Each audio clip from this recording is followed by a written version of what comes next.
história acontece logo após o primeiro ataque da Babilônia a Jerusalém, quando eles saquearam a cidade e o seu templo e levaram os israelitas ao exílio. Entre eles havia 4 homens da família real de Davi: Daniel, que mais tarde será chamado Beltesazar, e os seus 3 amigos, que provavelmente você conhece por seus nomes babilônicos, Sadraque, Mesaque e Abed-nego. Esse livro fala das suas lutas para manter a esperança na terra dos seus conquistadores. Inicialmente, o conceito do livro parece bastante simples. Os capítulos de 1 a 6 contêm as histórias sobre Daniel e seus amigos na Babilônia, enquanto os capítulos de 7 a 12 contêm as visões de Daniel sobre o futuro. Mas essa estrutura em 2 partes torna-se ainda mais interessante através de outro aspecto do conceito, que é a linguagem do livro.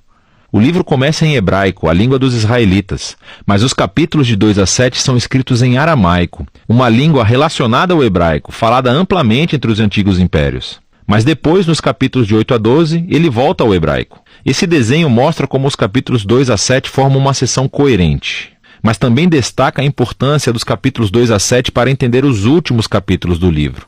Vamos nos aprofundar. O capítulo 1 apresenta a tensão básica da primeira metade do livro. Daniel e os seus amigos, muito sábios e competentes, são recrutados para servir no palácio do rei da Babilônia.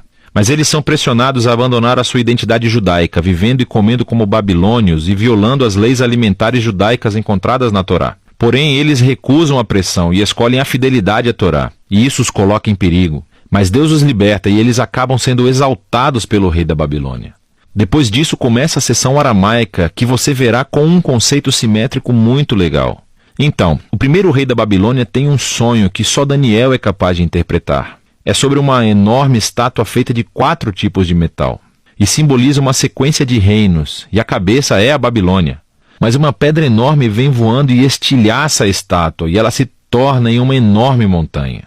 Esse sonho é a primeira de muitas visões simbólicas no livro, e apresenta a história básica entre todas elas.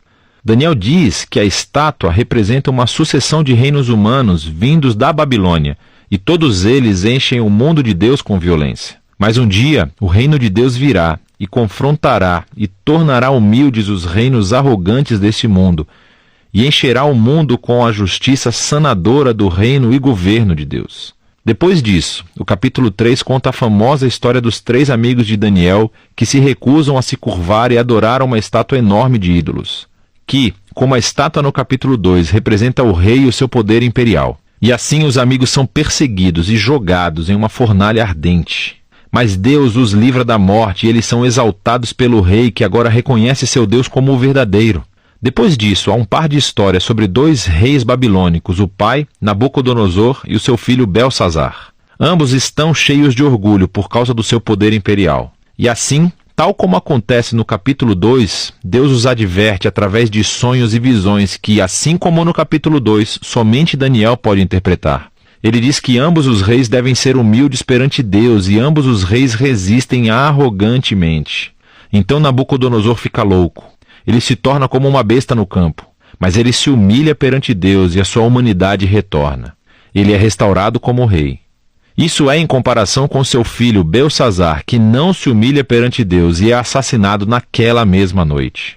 Agora, essas 2 histórias retiram essa imagem dos capítulos 1 e 2 de Gênesis e de Salmos 8, onde os humanos são representados como a imagem real de Deus. Ele lhes deu autoridade para governar as bestas do campo e os pássaros do ar em nome de Deus, que é o verdadeiro rei do mundo. Mas, quando os reinos humanos esquecem isso, quando eles se rebelam e tornam a si mesmos e o seu poder em um Deus, eles tornam-se menos que humanos, como bestas violentas que enfrentarão a justiça de Deus. O que nos leva ao capítulo 6, o par do capítulo 3. E dessa vez é Daniel quem está sendo perseguido, porque se recusa a orar e adorar o rei como um Deus. E assim como os amigos, ele é condenado à morte e jogado na toca de um leão. Mas Deus o livra das feras. E tal como aconteceu com seus amigos, o rei exalta Daniel e louva o seu Deus, o que nos leva ao capítulo 7. É o par do capítulo 2 e o centro do livro, onde todos os temas se juntam. É outro sonho, mas dessa vez é de Daniel, e, ironicamente, ele não consegue entender o sonho até que um mensageiro angelical explique. Ele vê uma série de 4 bestas, uma como um leão, depois como um urso, depois uma como um leopardo alado. Cada um deles simboliza um reino arrogante. E por último, há uma super besta que é identificada com um império realmente maligno e que tem muitos chifres, um símbolo comum dos reis do Antigo Testamento.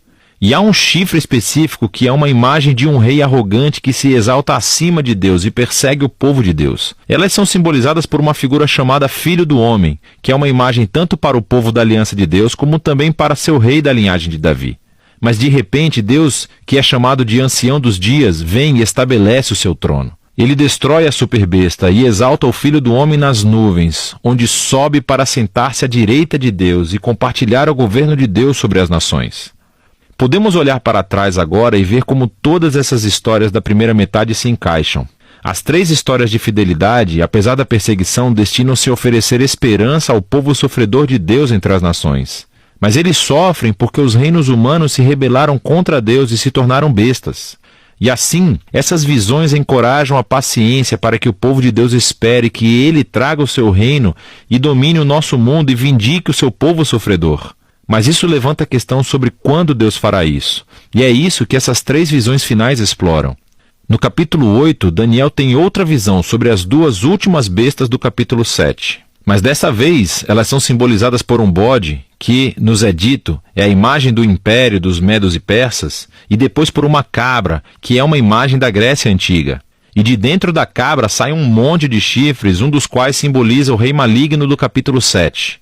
E nós aprendemos mais sobre ele, que ele atacará Jerusalém, e se exaltará acima de Deus e profanará o templo com ídolos. No entanto, no final ele será destruído por Deus, que exaltará o seu povo e o seu reino. Agora, no capítulo 9, Daniel está muito perplexo, especialmente sobre quando tudo isso vai acontecer. E ele então consulta o rolo do profeta Jeremias, onde Deus disse que o exílio de Israel duraria apenas 70 anos. Porém, para Daniel, os 70 anos estão quase acabando, e então ele pede a Deus que cumpra a sua promessa em breve. Mas um anjo vem e informa a ele que o pecado e a rebelião de Israel continuaram. E assim, o exílio e a opressão continuarão 7 vezes mais do que Jeremias havia previsto. Daniel está profundamente perturbado com isso e tem uma visão final. Nos é mostrada a mesma sequência de reinos. É a Pérsia, depois a Grécia e Alexandre o Grande, seguido pelos reis menores. Tudo isso conduzindo a este último rei do norte, que invadirá Jerusalém, estabelecerá ídolos no templo e se exaltará acima de Deus. Mas de repente esse rei vem à ruína. Agora, há um debate interminável sobre o que todas essas visões significam. Muitos veem uma conexão clara com as façanhas do rei assírio Antíoco nos anos 160 a.C. Ele matou muitos judeus fiéis em Jerusalém e estabeleceu ídolos no templo. Outros acham que apontam para o papel do Império Romano na execução de Jesus e na destruição de Jerusalém e do templo em 70 d.C.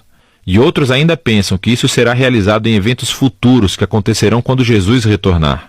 O problema é que os símbolos e os números não combinam perfeitamente com nenhum desses pontos de vista. Mas isso abre a possibilidade de que, de alguma maneira, esses pontos de vista estejam corretos. O livro de Daniel foi criado para oferecer esperança às futuras gerações do povo de Deus. Ele cumpriu esse propósito nos dias do Império de Antíoco e tem feito desde então. É por isso que Jesus poderia usar imagens de Daniel para descrever e confrontar os líderes opressores que ele enfrentou em Jerusalém.